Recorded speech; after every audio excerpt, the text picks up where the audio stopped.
you so much for joining us tonight. We are absolutely delighted to have Suzanne Heintz here with us. She just flew in.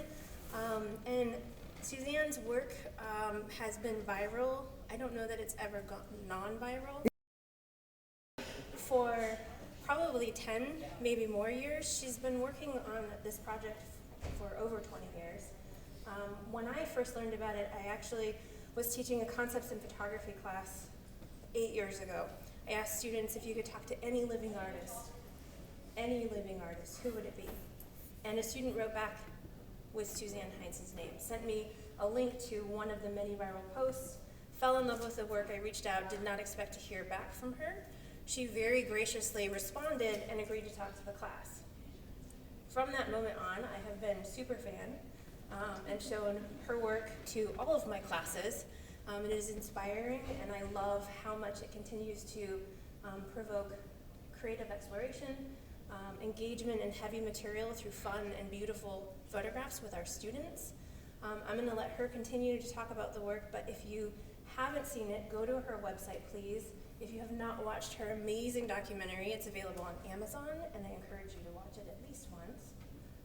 And if you're here tomorrow, we're doing a workshop down in Photo. There's still some open spots. You can sign up. It'll be from 10 to 1. Right. And if you will please join me in welcoming Suzanne. Thank you. I'll never get used to applause, but keep it coming. So, if you haven't realized yet, this is my family. It looks like a human being. I think a self-portrait is explorative, investigative.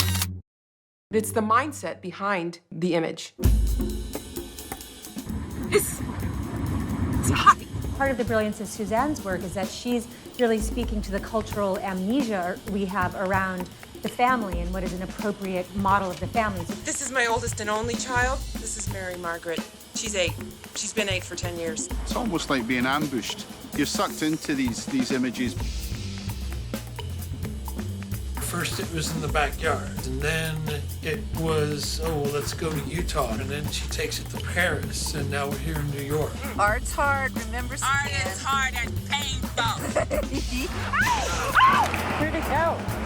It's down the river. I'm using something that is completely inflexible to show how difficult it is to work around these roles as a woman. And we're chronically reacting and dancing with this archetype that really doesn't apply to any of us. Just take a look at us now. I've been so fortunate in this process of having my work go viral.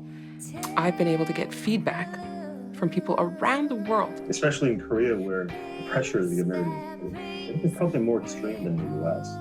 And I don't know that the success of this project is going to be a good thing. It might just be the demise of it.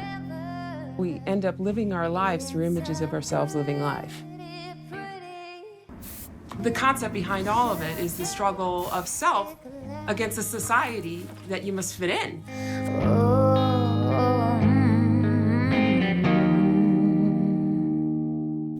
Yeah, so after 20 years of doing exclusively self-portraits, living a fake perfect life, you might assume I'm kind of a grade A delusional narcissist, but that's not quite what's at play here. I'm guessing you're wondering what is. Well, when I went back to photo school, I had a teacher who told me, you really shouldn't try to tackle a subject that you don't know anything about.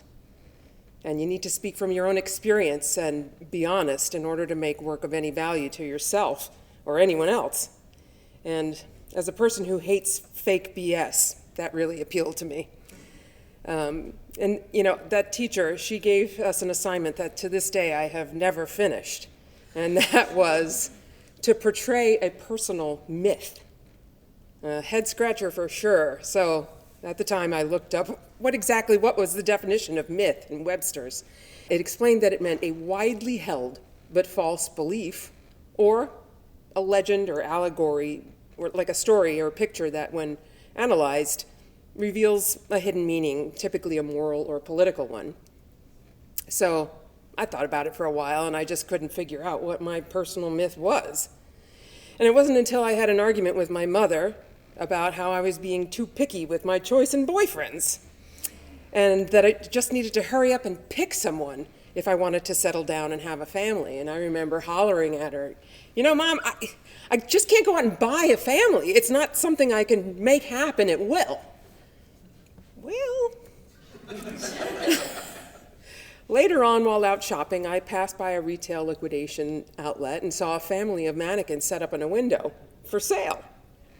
I had a light bulb moment, like, I could just go in and buy this family. And at that moment, I realized what my personal myth was, that I would feel or be seen as a successful, well, more like legitimate woman if I were a wife and mother. If I simply filled the open positions with any husband and any child. To me, that was a widely held but false belief. A myth? Yeah, my myth, for sure. So society's view of what a successful woman is, or just looks like, can certainly be considered reductive and a little restrictive. But instead of pointing fingers at the collective they and blaming them, I thought, how's that going to help? You know, no one's going to listen to me if I'm preachy about it. Wouldn't it be much more effective to focus on the one who's really at the center of the issue? The self. And so, what I called the Playing House Project and my career as a self-portrait artist began. I still use myself as a subject because it seems the best, most honest way to get people to look inward and consider how we relate to our own lives and confront the perceptions that we ourselves have of it. So by tapping into my own personal experience, I'm best able to penetrate and connect to a larger issue for everyone. And that is, without outward proof of legitimacy, we're all, male or female, subject to question. And somehow, we're just never enough. So the question I'm trying to pose is, how much do you let that get to you, define you, and your life's choices? Do you really consider yourself legit? Maybe you're not sure, and you're trying to prove it to yourself and other people. And when does it become a case of the tail wagging the dog? We all do it. I do it, you do it, to some extent. But for me, I just didn't know of a better way to make a change in what seemed to me as outdated and useless frameworks to measure success, and ultimately my own feelings around legitimacy, than to make work designed to make fun of it all. So, just amongst us chickens. I'll tell you, it was not funny at first. It took me a while to get to what turned out to be a magic formula for me. Humor mixed with a creepy cocktail that stops people in their tracks. Honestly, I poked around, literally, in the dark, with gels and other accoutrements, trying different approaches to this heavy subject. I mean, I was shooting 120 film on a heavy classic Hasselblad, and everything seemed so committed. I mean, it cost a lot of money to mess around, and I couldn't see what I was getting until I developed the film. And it's not like digital is today, so I was being way too precious and very serious with it all. The heavy-handedness of it all just embarrasses me now, but I needed to get through that. And it wasn't until I decided to make a Christmas card out of the concept that I found the way. You should have seen it. It was absolutely preposterous, setting up a Christmas tree, wrapping boxes, and setting up the scene of an ideal family, and me looking lovingly at a mannequin, like I was taking it all too seriously. And I started having a little fun with how ridiculous it was. I mean, I sent it out to all my friends with kids, and instead of being insulted, they loved it. They couldn't wait for the next year. So the preposterousness ended up letting me get away with bitter criticism. So that told me this was the way to go, and I kept going for 20 years. And it just kept escalating as I got more courageous to try crazy shit. So when I got on TV for the Christmas cards, I finally realized what I had. and I went viral. And I tell you, it felt good.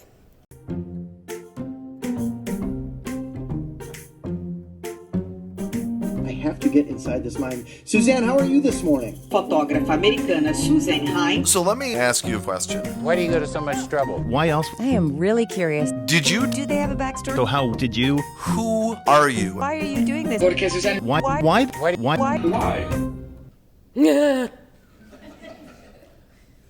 Listen to your teachers when they tell you you have to learn to talk about your work. I wasn't just shooting photos, I started making videos. Why not? I was already working in TV, making commercials and promotions for them, so why not make some for myself?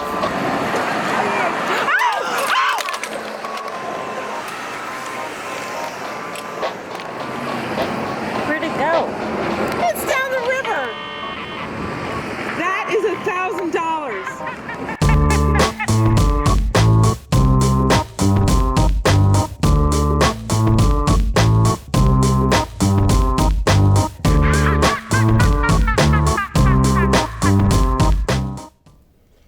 So as a photographer would, I ended up using images to tell my story. But it was very important to be able to verbalize and to take this larger than a gallery wall. Because I had already been shooting scenes of behind the scenes footage, so I thought, why don't I go further? Maybe make a film.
I just like that last bit where you see some crazy girl out there in the sunflowers all by herself having fun. But that was not fun that day. I was telling Daniel here, every time I see this scene, I start itching because I'm allergic to sunflowers.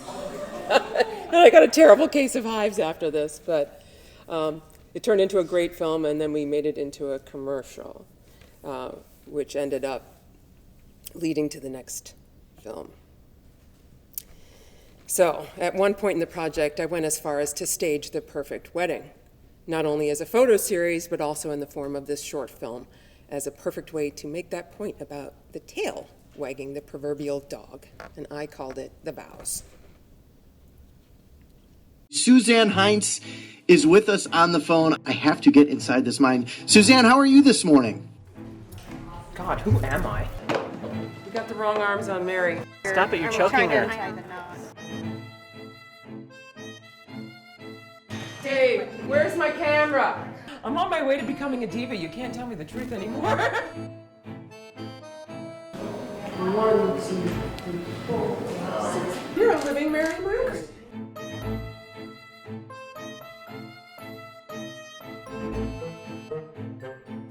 It's kind of like all the pieces of my life are coming together in this one big day. I'm not making any money! Why am I doing this?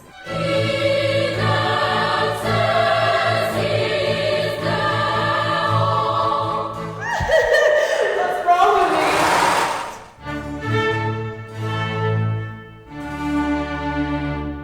me? Yes, I actually did take waltzing lessons with a mannequin. So the photos taken during the course of that mock wedding made up one part, one, for lack of a better word, emotional color in the overall spectrum of the series. That being the performance of smiley, happy perfection.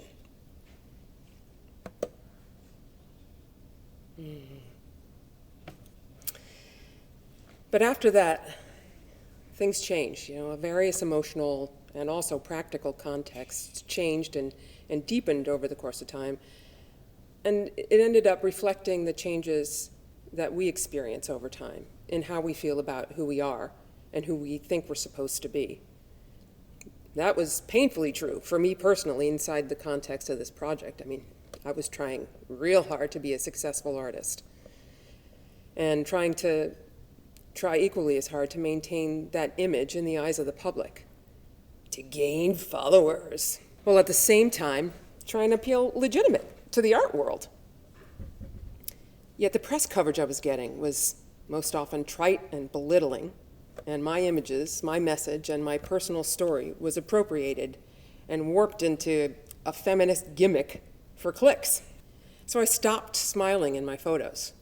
I stopped trying to give the press what they seemed to want. I moved into creating film stills.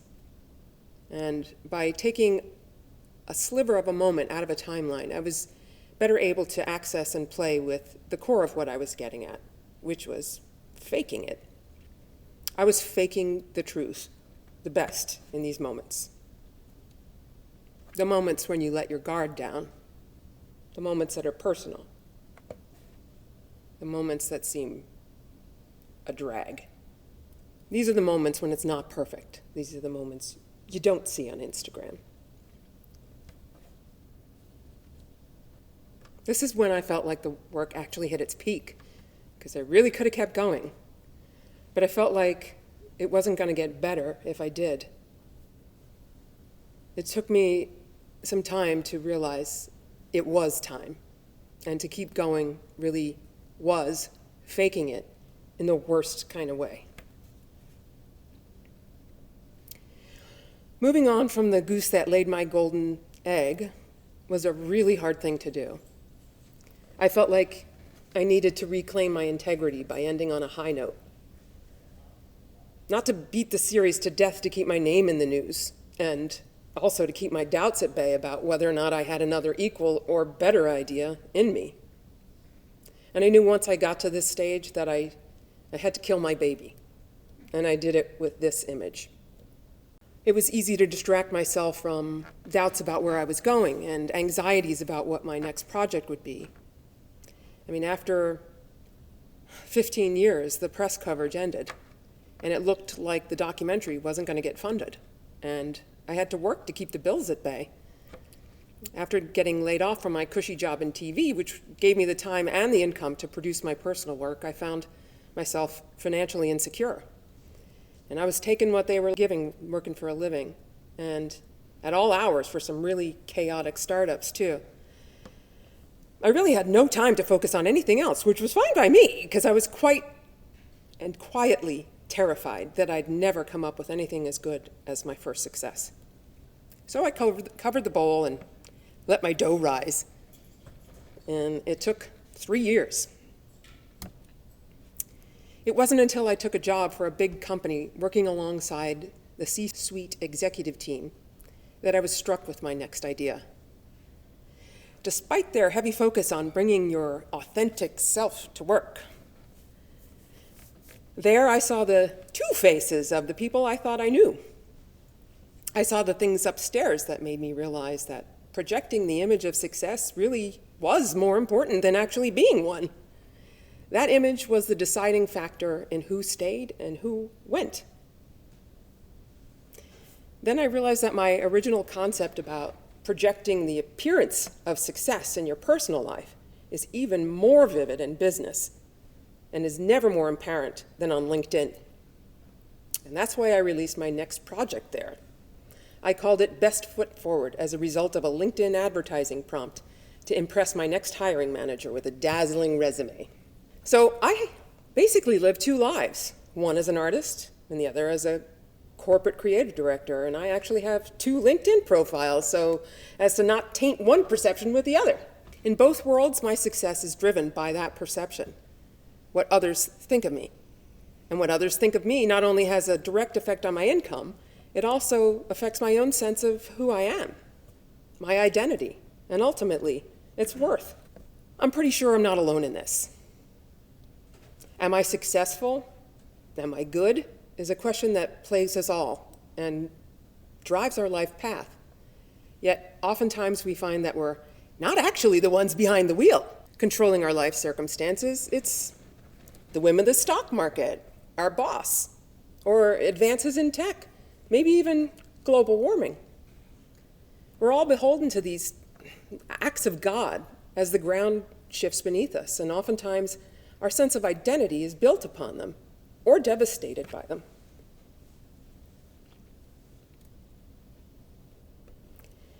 There's nothing more important to every human being than the sense of who they are.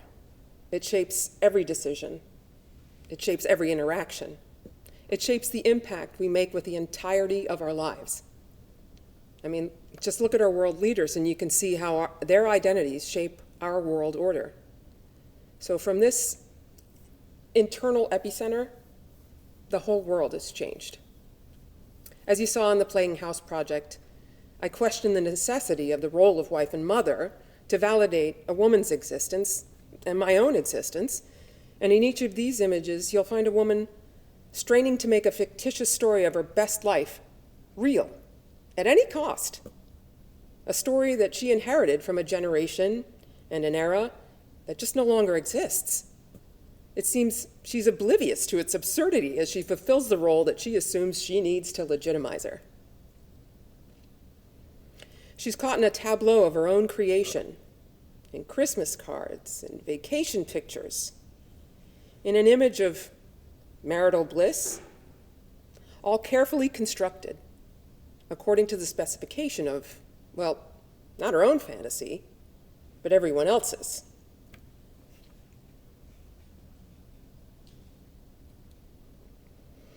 In Best Foot Forward, which is also an ongoing body of work, I am not done yet.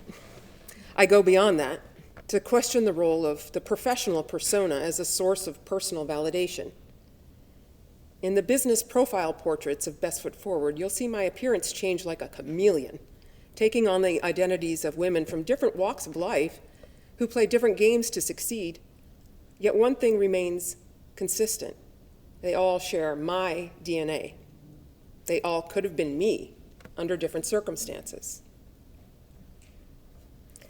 These varietals of my own identity represent the different ways in which we're shaped by the game we feel we need to play to be perceived as successful. All so that we get the feedback that we crave, that we're legitimate, that we're good, that we're not only secure, but thriving at the top of our game. But often, we lose ourselves in that game.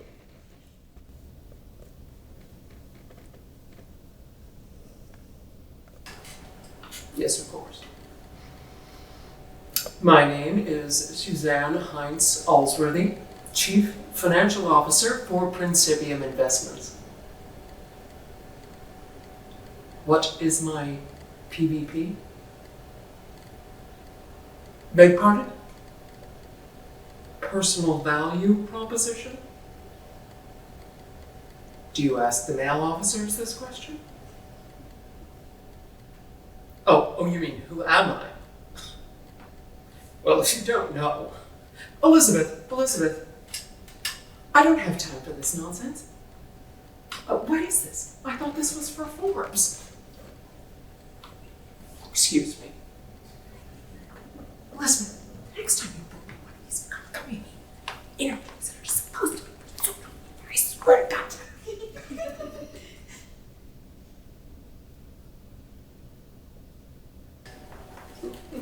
Yes, hello. Well, thank you for having me. Oh, of course. My name is Suzanne Heintz Goldfarb, and I am the spa director for Harrah's Caesars Entertainment Group, Las Vegas, Nevada. The one and only. What was your question? What is my PVP? Can you be more specific? Oh. Personal value proposition. Well, I suppose it depends on who you are. Honey, this is Vegas, so I suppose I'd say that My PvP is that your secret is safe with me. Oh, goodness. It's going to be a long night, isn't it?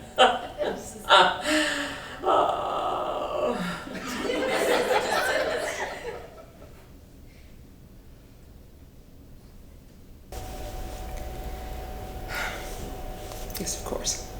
My name is Suzanne Heintz Albrecht, Chief Marketing Officer for Retrograde Interactive in San Francisco. What would you like to know? My PVP. Personal value proposition. Understood, understood. Well, that is a complex question. I enjoy complex questions. Well, let's start with what I call profound leadership. I like to think of myself as a guiding light.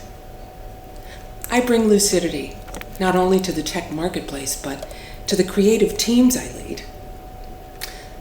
I lead with my own special cocktail of bravado and authenticity, and I must say, it is deeply rewarding to watch my teams shine like hothouse flowers under my light of personal vulnerability.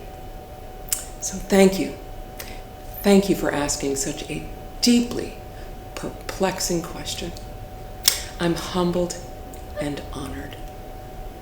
So now if you'll excuse me, I am late for my Zoom meeting. Namaste. Namaste. Carry that with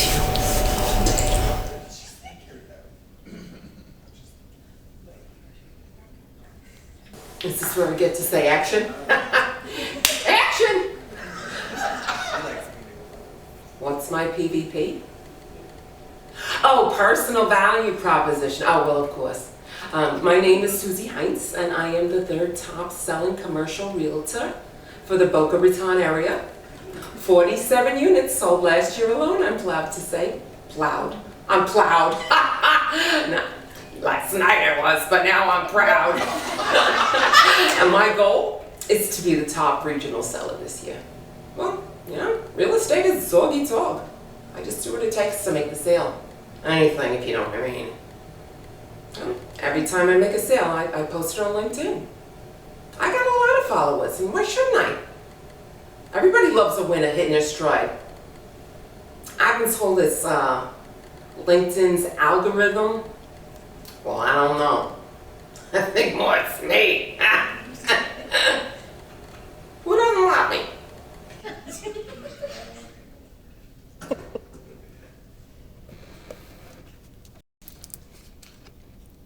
Introduce myself? Oh, absolutely. My name is Suzanne Heintz Jimenez, leisure activity agent for Intercontinental Miami downtown, overlooking sparkling Biscayne Bay. We are a shining star among downtown Miami hotels. Have you been? Oh, well, sure. I'm happy to answer any of your questions. What is my PVP? Oh, you mean personal value statement. Oh, yes, absolutely, of course. Well, I am an outgoing, charming, confident, and respectful 30-year veteran of the travel and leisure industry who brings those rare qualities to today's competitive travel landscape. Yeah, well, I promote a fun and relaxing atmosphere for guests, and my problem-solving skills turn issues into opportunities. So every guest leaves with great memories and leaves great reviews online too. And let's face it, it doesn't hurt to be married to a Cuban man, which affords me the added benefit of fluency in the local language. Well, I believe it's my communication skills that are my special PvP. It's a God-given gift, frankly. I feel lucky. Blessed, really. Is that it? Oh, okay. No more questions? Okay. Well, thank you. Thank you. I'll see you by the pool. Which one was your favorite? Huh? The Jersey one. The Jersey one. Interesting. So has anybody heard of a physician and an author and a speaker named Gabor Mate? He wrote a book called The Myth of Normal. And he presents a similar question to what I am. He says, what is the gap between my external persona and my internal experience of myself? This is a society that fundamentally demands of people that they be other than who they are, because the demand and the expectation is that we fit in into structures and workplaces and educational institutions, families and social settings, where if we're ourselves, we risk being rejected. The way our society works is that it rewards us for our self-betrayal, and that reward becomes addictive.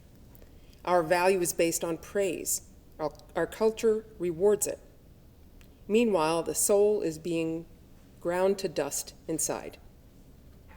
People begin to believe that they are only worth as much as they can do, or acquire, or possess, or can manifest. So what I'm asking is, are we our roles, our titles? What happens when we lose our job? What happens when you retire? When you get a divorce? Who are you then? So the aim of this work, basically all my work, isn't to preach, but to offer a humorous, pain-free way to consider our internal perspective of ourselves, to understand the difference between you and the multiple identities that you may feel you need to project in order to succeed and to feel good about yourself. So I hope that when people look at these images, they don't simply see my face, but safely recognize their own and are maybe able to ask themselves, well, who am I really? And maybe, just maybe, in this recognition, both you and I can become a little more true to ourselves, straight with other people, and maybe even a little bit more balanced in our lives.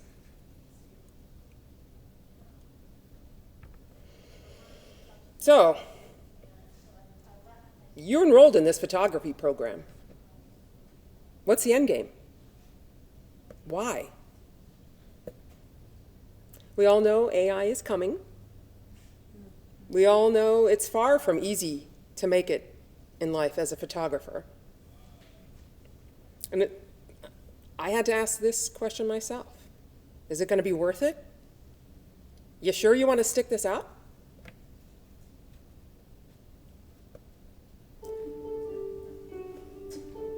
I mean, for me, I can honestly say that the work I did as a photographer, without that, my life would not have been worth the time and trouble. I didn't and I couldn't understand that when I started. Hey, it's not like I had a bad life. I mean, from outward appearances, I was doing pretty well working in TV. But inwardly, I just knew that working for a corporation wasn't cutting it. I was kind of dying inside. My creativity, the one thing I valued, was fading. I had to go somewhere. I had to do something. I couldn't just take it sitting down. I had to do something creative that wasn't dependent on someone else's permission. Something that I can manifest entirely on my own. Something that wasn't motivated by money.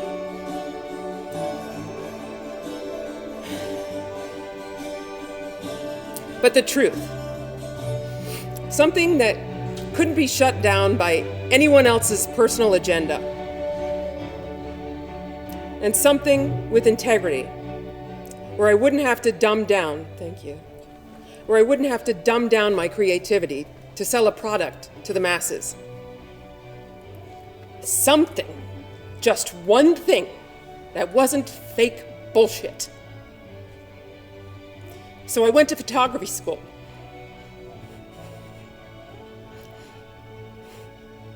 And I never imagined that years later, I'd be standing here talking to you guys. I still cannot believe that something that came from my mind, my hands, my personal myth, and my own truth could touch people so deeply. And with that, a photographer, an artist gets paid in spades. It's given me a life that I am genuinely and deeply proud of. And you just cannot fake that. You can see how much it gets me, right? And I did it by doing what you're doing the important work. And you certainly don't do it for the money or the recognition. You do it because you have to. It's the only time you feel real and right. And it's not that I can't imagine my life without it. I don't want to. I hope you see the real reason to make photography a very real part of your life. So thank you for this opportunity to speak with you today, and I hope I rubbed off a little encouragement on the path that you're choosing. Way to go. So if anybody has any questions, and a Kleenex, I would greatly appreciate it.